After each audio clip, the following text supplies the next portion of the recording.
नमस्कार, मैं हूं पंकज सिंह जाडेजा। हमारा उद्देश्य है राष्ट्र से स्नेह, राष्ट्र का सम्मान। अब देखते हैं आज की दिन भर की टॉप हेडलाइन। छठ महापर्व कल से, घाट पर सफाई ना के बराबर। बिहार के कई छठ घाट पर साफ सफाई अब तक अधूरी। पटना में व्रतियों के लिए तैयार हुए घाट। डेंगू मरीजों का 2019 का रिकॉर्ड टूटा। 196 नए मामले सामने आए। इनमें से 73 पटना के। राहत की बात, 2 दिन से एक भी नया केस नहीं आया।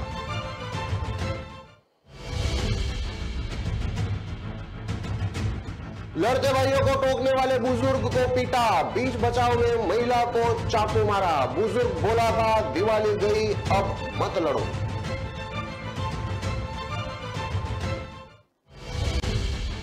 मवेशी को बचाने के चक्कर में कार पलटी, 3 घायल। हादसे में कार चकनाचूर, बड़ा हादसा टला।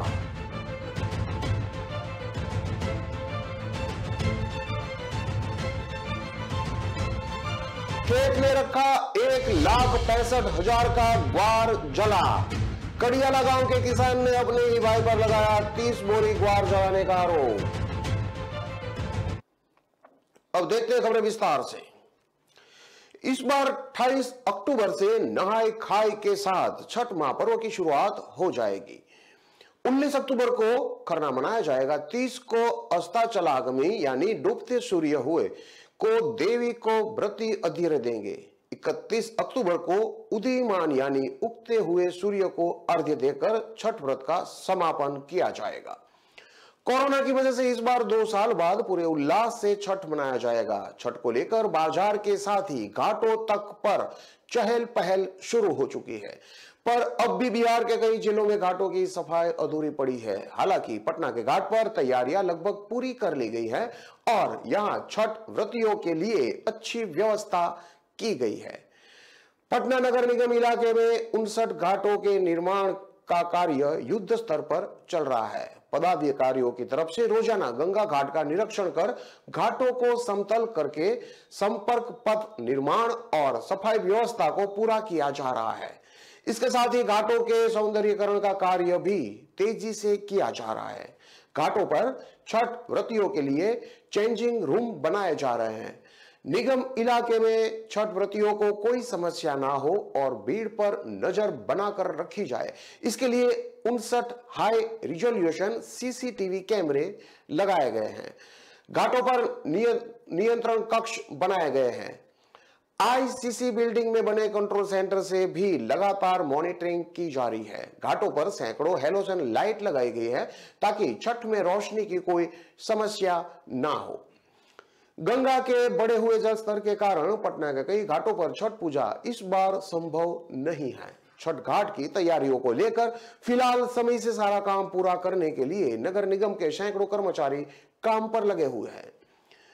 जहानाबाद जिले का सबसे महत्वपूर्ण घाट संगम घाट है। यहाँ दूर दराज से लोग छठ पूजा करने के लिए आते हैं। छठ पूजा के अवसर पर इस घाट पर श्रद्धालुओं की भारी भीड़ होती है, लेकिन नगर परिषद द्वारा अभी तक इस घाट को पूर्ण रूप से साफ नहीं किया गया है। संगम घाट पर गंदगी का अंबार लगा हुआ है।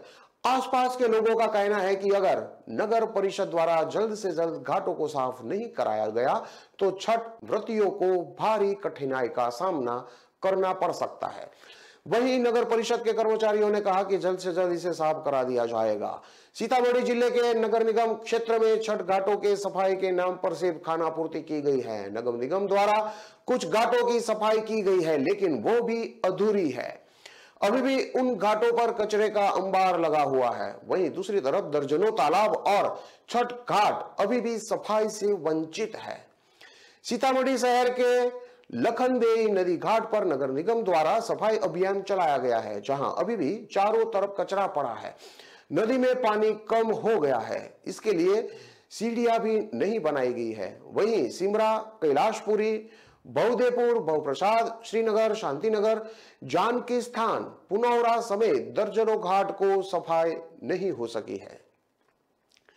नालंदा में बड़गांव और औंगौरी में छठ व्रतियों की भारी भीड़ उमड़ती है। हर वर्ष हजारों श्रद्धालु बड़गांव और औंगारा पहुंचकर अर्घ्य देते हैं। सिलाव प्रखंड स्थित बड़गांव सूर्य तालाब की उड़ाही हाल ही में की गई है। ऐसे में सूर्य तालाब सूखा हुआ है। 3 बोरिंग की मदद से तालाब में पानी भरा जा रहा है। हालांकि ऐसे में तालाब समय पर भर पाना मुश्किल लग रहा है। जिलाधिकारियों ने सूर्य तालाब का 17 अक्टूबर को निरीक्षण कर 3 सीढ़ियां घाट तक पानी भरकर बैरिकेड करने का आदेश दिया था, ताकि अर्घ्य देने में छठ व्रतियों को कोई परेशानी ना हो।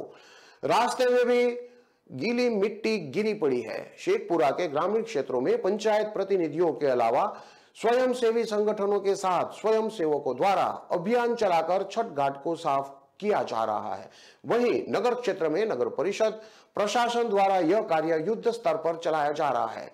जिले के शेखपुरा शहर स्थित अर्धोती पोखर छठ घाट पर हर वर्ष छठ के दौरान 50,000 से अधिक की संख्या में व्रतियों और श्रद्धालुओं की भीड़ उमड़ती है। पानी के अंदर बैरिकेड लगाने का कार्य किया जा रहा है।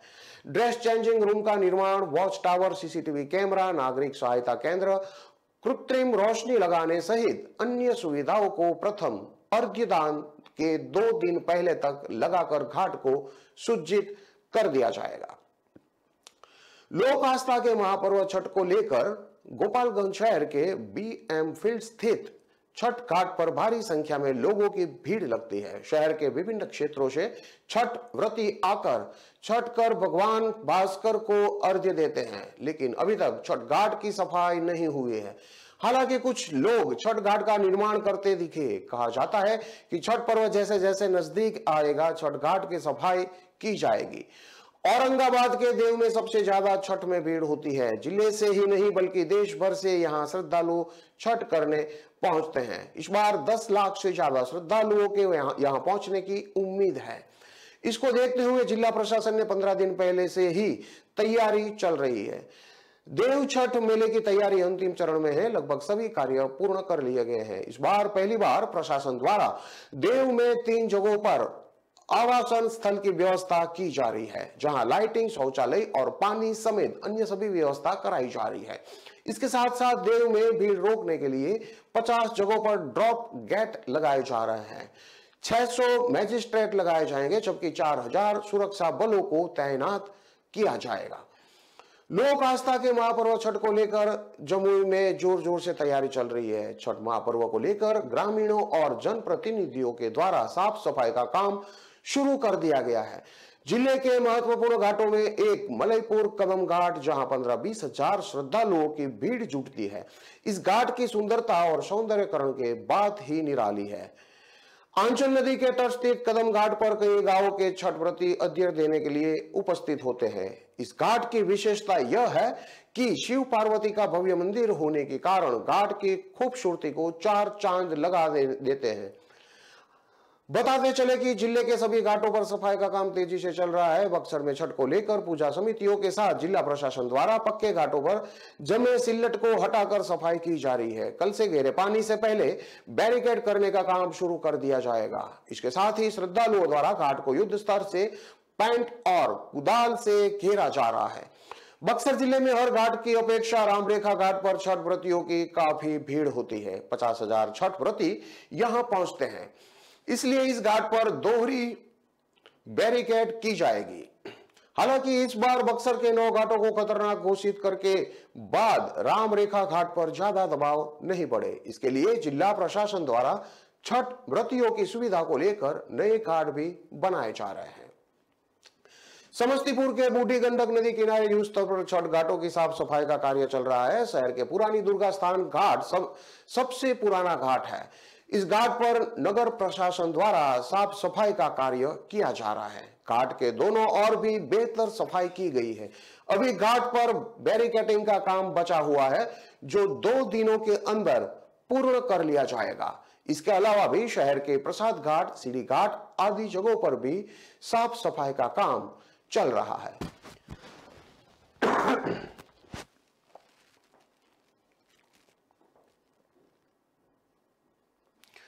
पटना में डेंगू मरीजों की संख्या में भारी कमी आई है, लेकिन बुधवार को 2019 में डेंगू के मिलने वाले अधिकतम मरीजों की संख्या का रिकॉर्ड टूट गया है।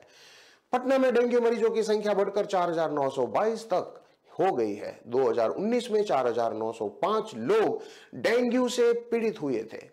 बुधवार को 3 मुख्य अस्पतालों पीएमसीएच, एनएमसीएच और आईजीआईसीएम में जांच में 196 मरीज मिले थे। इनमें पटना के 73 मरीज हैं। मंगलवार को 91 मरीज मिले थे। इनमें पटना के सिर्फ 11 मरीज हैं। बुधवार को सांसद और पूर्व केंद्रीय मंत्री रविशंकर प्रसाद पीएमसीएच में भर्ती डेंगू मरीजों को देखने पहुंचे। उन्होंने मरीजों से बातचीत करके अस्पताल में चल रहे इलाज और अन्य इंतजाम की जानकारी ली। विशेषज्ञ चिकित्सकों का कहना है कि ठंड शुरू होने के साथ ही डेंगू पीड़ितों की संख्या में कमी आएगी। तापमान गिरने के साथ ही डेंगू मच्छर के लार्वा खत्म होने लगते हैं, लेकिन इस दौरान विभिन्न वार्डों में एंटी लार्वा का छिड़काव जरूरी है। पटना नगर निगम के सभी अंचलों में एंटी लार्वे के छिड़काव के साथ ही फॉगिंग पर जोर दिया जा रहा है। हालांकि केंद्रीय टीम की अनुशासना के बाद नगर निगम विभिन्न जगहों पर एंटी लार्वा के छिड़काव पर विशेष फोकस कर रही है। फुलवारी शरीफ में फुलवारी के मंसूर गली की निवासी 25 वर्षीय गर्भवती महिला की डेंगू से मौत हो गई है। 5 दिन पहले फरजाना खातून को बुखार आया था। उसे पीएमसीएच में भर्ती कराया गया था, जहां जांच में डेंगू निकला था। डॉक्टरों ने गर्भ में पल रहे मृत बच्चे को ऑपरेशन करके निकाला और दूसरे दिन फरजाना की भी मौत हो गई। बांसवाड़ा में घर के बाहर 2 भाइयों के परिवार में हो रही लड़ाई को शांत कराने पहुंचे बुजुर्ग को जान बचाने के फांके पड़ गए। दोनों परिवारों ने उनकी लड़ाई छोड़कर विवाद का कारण पूछने वाले बुजुर्ग पर हमला कर दिया।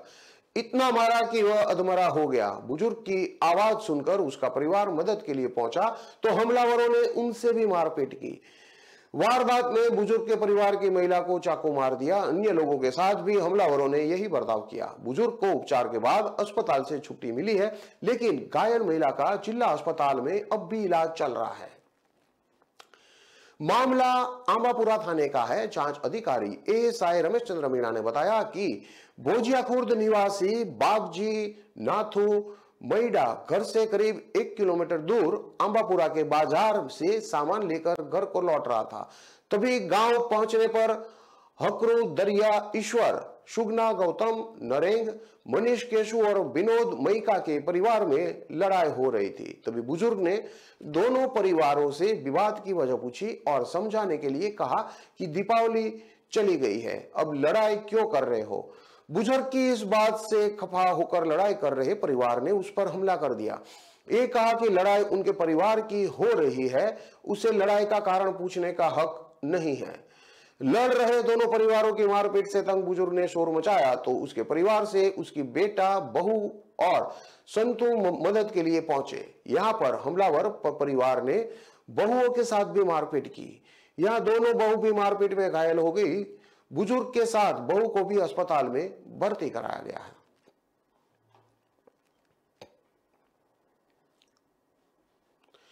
जोधपुर से पाली आते समय बुधवार देर रात को जोधपुर रोड दुमटी के निकट मोड़ पर मवेशी को बचाने के चक्कर में एक कार अनियंत्रित होकर 3-4 बार पलट गई। हादसे में 3 जने गंभीर घायल हो गए और कार चकनाचूर हो गई। घायलों को उपचार के लिए पाली के बांगड़ हॉस्पिटल में भर्ती कराया गया, जहां उनका इलाज जारी है। सदर थाने के एएसआई सत्यनारायण सिंह राजपुरोहित ने बताया कि पाली के राजीव गांधी कॉलोनी निवासी जगदीश शर्मा अपनी पत्नी, माता पिता और बांजी के साथ जोधपुर से बुधवार रात को वापस पाली आ रहे थे। इस दौरान रात करीब 10:30 बजे गुमटी के निकट मोड़ पर अचानक मवेशी सड़क पर आ गया, जिसे बचाने के चक्कर में कार अनियंत्रित हो गई और 3-4 बार पलटकर झाड़ियों में जा गिरी। हादसे में पाली के राजीव गांधी कॉलोनी निवासी 38 साल के जगदीश शर्मा, नवल किशोर और उसकी पत्नी 35 साल की भावना शर्मा, उसकी 16 साल की भांजी इंदिरा कॉलोनी विजयनगर निवासी मयूरी शर्मा, पुत्री ताराचंद शर्मा गंभीर रूप से घायल हो गए। वहीं हादसे में 60 साल के नवल किशोर शर्मा और 55 वर्षीय उसकी पत्नी मंजू शर्मा को हल्की चोटें आई है। घायलों को पाली के बांगड़ हॉस्पिटल में लाया गया, जहां उसका उपचार जारी है। बताया जा रहा है कि जोधपुर कृषि मंडी क्षेत्र में रहने वाली अपनी बुआ के यहां सामाजिक समारोह में जगदीश शर्मा परिवार सहित गए थे। वापस आते समय यह हादसा हो गया। हादसा इतना भीषण था कि पूरी कार चकनाचूर हो गई। गनीमत रही कि हादसे में किसी की जान नहीं गई। पाली के निकट चोटिया में पीर दुल्ले शाह का मेले में बुधवार शाम को कव्वाली का प्रोग्राम था। ऐसे में बड़ी संख्या में पाली से जायरीन जा रहे थे। उन्होंने सड़क किनारे कार पलटी देखी तो घायलों को बाहर निकाला और एम्बुलेंस को सूचना दी।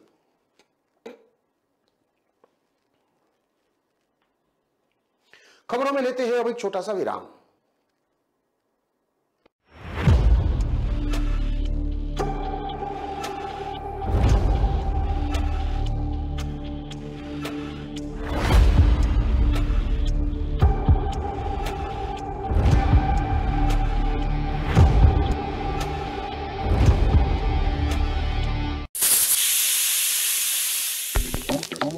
भिगोना पड़ेगा, उबालना पड़ेगा, पर कौन बोला? रेसिपी फॉलो करना पड़ेगा।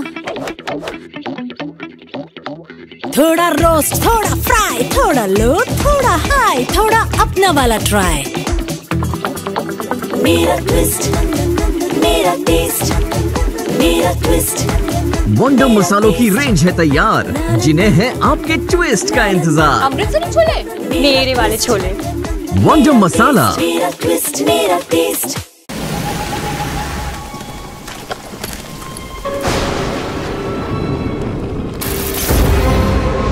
कोई है?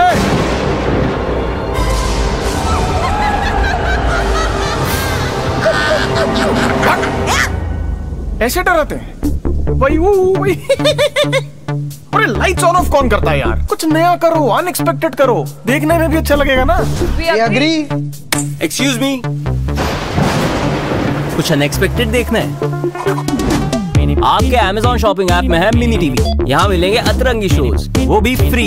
Amazon मिनी टीवी, यंग जनता को यही मानता है ना ये अद्भुत।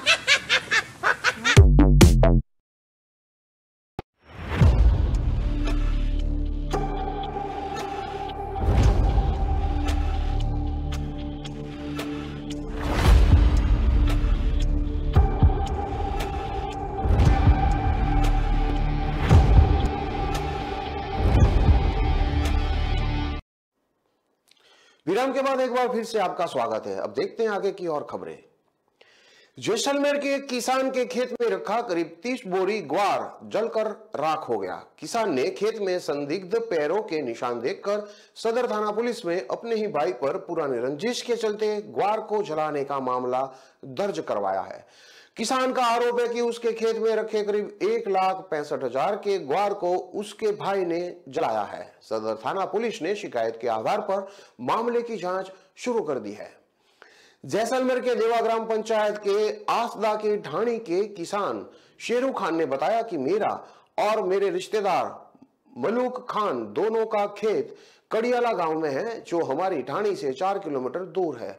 वहां करीब 30 बोरी ग्वार मलूक खान के खेत इकट्ठा करके रखा हुआ था। बुधवार को करीब के खेत की फसल कटाई के लिए हम दोनों वहीं चले गए। रात को अंधारा होने के कारण वहां से घर पहुंच गए। घर पहुंचने पर हमें खेत के पास राह चलते चरवाहे का फोन आया कि आपके खेत में आग लग गई है। आग की खबर से हम तुरंत खेत पहुंचे, लेकिन तब तक सारा ग्वार जल चुका था। किसान सेठ खान ने बताया कि मलूक खान के भाई मिश्री खान से मलूक खान की जमीन को लेकर रंजिश चल रही है। हमने ग्वार इकट्ठा किया था, तब वो धमकी देकर गया था कि वो इसे जला देगा। उन्होंने बताया कि हमने खेत में किसी गैर के जूतों के निशान देखकर शक हुआ कि आग किसी ने जानबूझकर लगाई होगी। हमने सदर थाना पुलिस को सूचना दी और मौके पर बुलाया। हमने सदर थाना पुलिस को मिश्री खान और अन्य के खिलाफ लिखित शिकायत दी और आग लगाने वाले को जल्द से जल्द पकड़ने की मांग की है। झुंझुनू में डेंगू का डंक जिले में बेकाबू होता जा रहा है। तेजी से बढ़ती रोगियों की संख्या के बीच बचाव के संसाधन हांफने लगे हैं। मच्छर का लार्वा नष्ट करने से लेकर सर्वे तक की कार्रवाई कागजी साबित हो रही है। इसका प्रमाण अस्पतालों में लगातार बढ़ती रोगियों की संख्या है। सरकारी और निजी अस्पतालों में हर दिन बुखार के सैकड़ों मरीज पहुंच रहे हैं। इन मरीजों के डेंगू के सैंपल भी नहीं हो पा रहे हैं। जांच के लिए जिला मुख्यालय स्थित राजकीय भगवान दास खेतान अस्पताल में लेबोरेटरी है। यहां पर वर्तमान में मरीजों की डेंगू की जांच की जा रही है। निजी अस्पतालों का आंकड़ा अलग है। CMHO डॉक्टर राजकुमार डांगी ने बताया कि अब तक 161 रोगी डेंगू के मिले हैं। एंटी लार्वा एक्टिविटी कराई जा रही है। चिकित्सकों की टीमों को फील्ड में लगाया जा रहा है। फिलहाल स्थिति नियंत्रण में है। गिरता तापमान, वातावरण में बढ़ती आर्द्रता आम जन के लिए घातक साबित हो रही है। इन दिनों मौसमी बीमारियों के प्रकोप के चलते अस्पताल की ओपीडी में रोगियों की संख्या लगातार बढ़ रही है। सर्दी की शुरुआत के बाद डेंगू के रोगी कम होने के आसार थे, लेकिन डेंगू रोगियों की संख्या में लगातार बढ़ोतरी हो रही है। वहीं सर्दी, जुकाम, खांसी, बुखार, मलेरिया, उल्टी, दस्त के रोगियों की अस्पताल में लंबी कतारें लग रही है। डेंगू की रोकथाम के लिए जिले की जनता को भी जागरूक होना होगा। डेंगू बीमारी एडिस एजिप्टी इजिप्ट मच्छर के काटने से होती है। इस मच्छर का लार्वा पानी में जल पनपता है। ऐसे में घर की छत पर रखे बर्तन और कूलर में पानी नहीं एकत्रित होने देना चाहिए। अगर पानी है तो उसे तत्काल साफ कर लार्वा को नष्ट किया जाए। मच्छर को खत्म करने के उपाय अपनाने के साथ पूरी आस्तीन का शर्ट पहनना चाहिए। डेंगू रोगियों की बढ़ती संख्या को देखते हुए विभाग ने घर घर सर्वे के साथ एंटी लार्वा गतिविधियां शुरू की है, लेकिन डेंगू के डंक को काबू में नहीं किया जा सका है। उसकी बड़ी वजह यह मानी जा रही है कि यहां फॉगिंग करवाने के लिए भी पर्याप्त मशीनें उपलब्ध नहीं है। इसके अलावा MLO टेमीफॉस पाउडर का भी पर्याप्त उपयोग नहीं हो पा रहा है। एक और हर तरफ दिवाली का जश्न है तो दूसरी ओर गोरखपुर में दीपावली पर ताबड़तोड़ 5 हत्याओं से सनसनी फैल गई है। बैखौफ बदमाशों ने जहां 3 युवक और एक शिक्षिका की हत्या कर दी, वहीं एक महिला के प्रेमी ने उसकी 1 साल की मासूम बेटी को पटक कर मार डाला। इनमें से एक युवक की गला रेत कर हत्या की गई है तो दूसरे को बदमाशों ने पीट पीट कर मार डाला। तीसरे युवक की लक्ष्मी पूजा विसर्जन के दौरान चाकू से गोद कर हत्या कर दी गई, जबकि एक शिक्षिका की उसके ससुराल में संदिग्ध मौत हो गई। आरोप है कि पति ने शिक्षिका को बुरी तरह से पीटा जिससे कि उसकी मौत हो गई। वहीं इसके अलावा इन सभी घटनाओं में दिल दहला देने वाली घटना है 1 साल की मासूम बच्ची की हत्या। खोराबार के डोंगीपुरा में बुधवार की रात करीब 9:30 बजे विसर्जन के दौरान विवाद हो गया, जिसमें मन बड़ों ने बर्तन व्यापारी की चाकू गोद कर हत्या कर दी। स्थानीय लोगों के मुताबिक गोली भी मारी गई है। युवक की मौत के बाद परिवार के लोग ने जिला अस्पताल पर हंगामा भी खड़ा कर दिया। बेलीपोर के महावीर छपरा निवासी राजकिशोर वर्मा का बेटा 22 साल का था, जो कि बिक्की वर्मा खोराबार के डांगीपुर में रहता था। पिता पुत्र बर्तन का कारोबार करता था। डांगीपुरा में लक्ष्मी जी की प्रतिमा स्थापित की गई थी। बुधवार की रात में नाचते गाते गाजे बाजे के साथ लोग प्रतिमा विसर्जन के लिए राप्ती नदी की तरफ ले जा रहे थे। घर वालों के मुताबिक बिक्की वर्मा के बंधे की तरफ से टहलने गया था। विसर्जन में जा रहे कुछ मनबढ़ युवकों से किसी बात को लेकर बिक्की से विवाद हो गया, जिसके बाद मनबड़ों ने चाकू से उसे गौंद दिया और फायरिंग करते हुए फरार हो गए। घायल बिक्की को जिला अस्पताल ले जाया गया, जहां डॉक्टरों ने उसे मृत घोषित कर दिया। बिक्की के शरीर पर चाकू के कई बार किए गए थे। एसपी सिटी कृष्ण कुमार विष्णु ने बताया कि चाकू मारकर हत्या की गई है। हत्या की वजह सामने नहीं आई है। जल्द ही आरोपियों को पकड़ लिया जाएगा। जबकि महिला अपनी मासूम बेटी की हत्या के बाद भी इसे प्रेमी की गलती नहीं बता रही। गोरखनाथ थाने पर बैठी महिला अपने प्रेमी को परेशान बता रही। उसका कहना है कि उसका प्रेमी डिप्रेशन में था, इसलिए उसने ऐसी गलती कर दी है। दरअसल बिहार के पश्चिमी चंपारण के भैरोगंज शिरोहा के रहने वाले राजेश कुमार यादव की शादी गोरखपुर में शाहपुर इलाके के शिव शक्ति नगर आम बाजार की रहने वाली नंदिनी से 5 साल पहले हुई थी। शादी के बाद राजेश की पत्नी को 2 बच्चे भी हुए। उसकी एक 4 साल की बेटी आर्या और दूसरी 1 साल की बेटी अदिति थी। वही पत्नी नंदिनी का यहाँ सजनवाल इलाके के रहने वाले जैकी गुप्ता नामक युवक के साथ अफेयर भी चल रहा था। पुलिस के मुताबिक राजेश यादव की बीते 28 सितंबर को तबीयत बिगड़ गई। वह पत्नी और बच्चों के साथ इलाज कराने के लिए BRD मेडिकल कॉलेज में पहुंचे थे।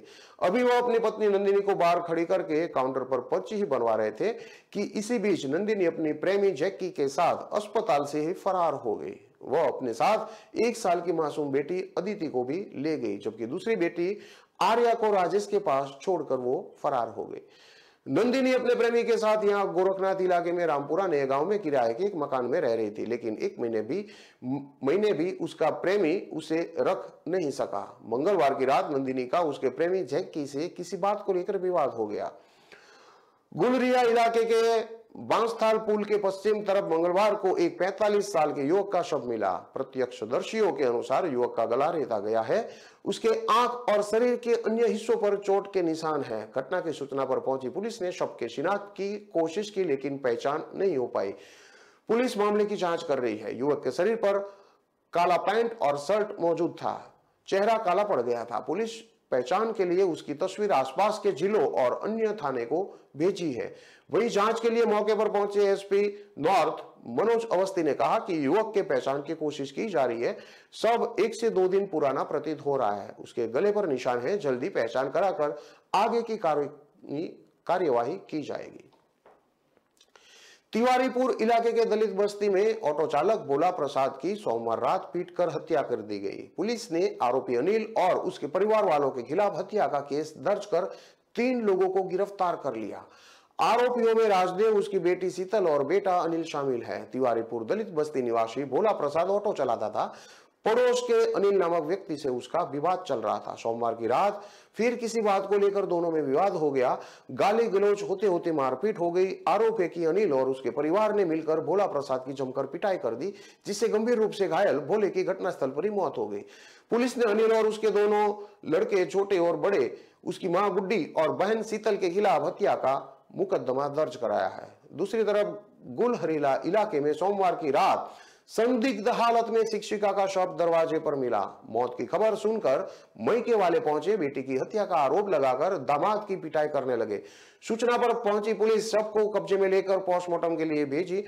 पति को हिरासत में लेकर थाने चले गई। उधर शिक्षिका के पिता जनता दरबार में सीएम योगी से मिलकर ससुराल वालों पर बेटी की हत्या का आरोप लगाया। सीएम योगी ने एएसपी को जांच कर कार्रवाई का निर्देश दिया है।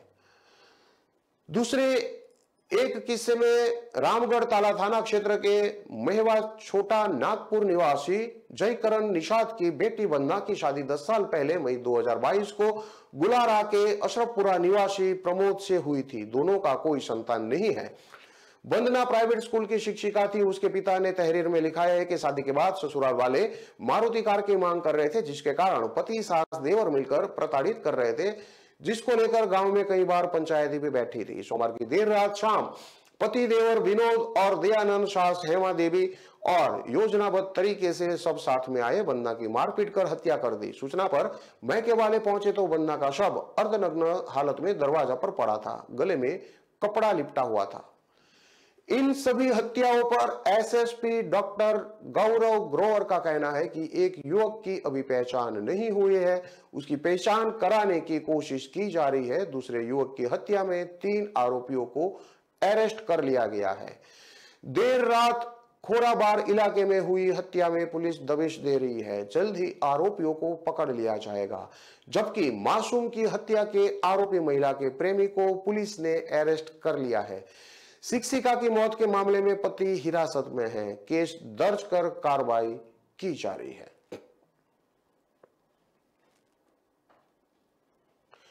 जूही सब्जी मंडी ओ ब्लॉक में बुधवार शाम भीषण आग लग गई। आग इतनी विकराल थी कि आसपास के लोग अपनी दुकान, मकान और गोदाम छोड़कर भाग निकले।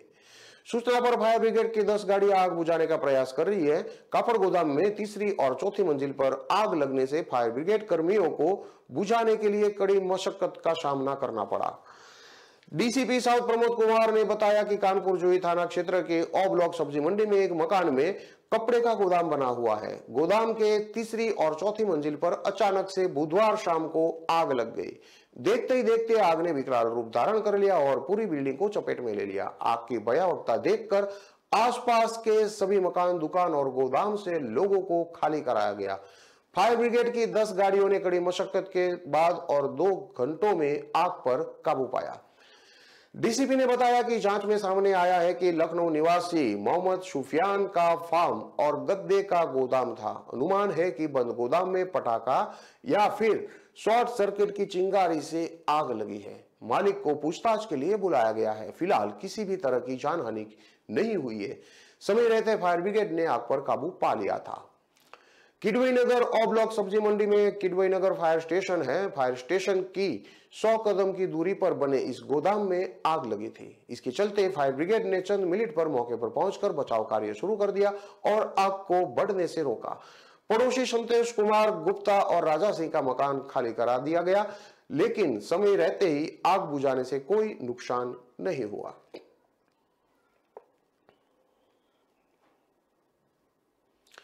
इन सभी खबरों को विस्तार से पढ़ने के लिए आप हमारे वेबसाइट का भी प्रयोग कर सकते हैं। हमारा वेब का पता है www.kalamkartavya.com।